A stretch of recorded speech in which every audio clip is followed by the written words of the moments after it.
So thank you so much for being very generous to be part of this episode. Thank you so much for this hospitality. Now, the first question that lots of audience ask is, what are the three major steps to become an active English learner and become successful language speaker? Do you have any tips and recommendations for that?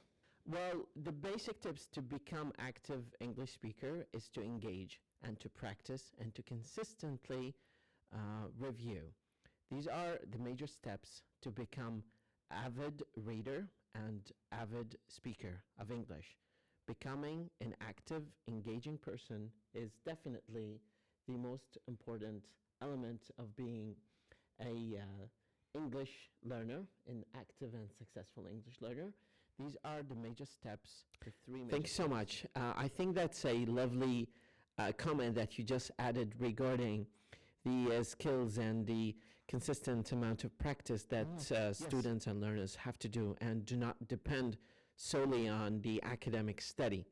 Thank you so much for being part of this short episode. And if the audience like this type of episodes, we promise them to provide them with another one. Sure. What do you think?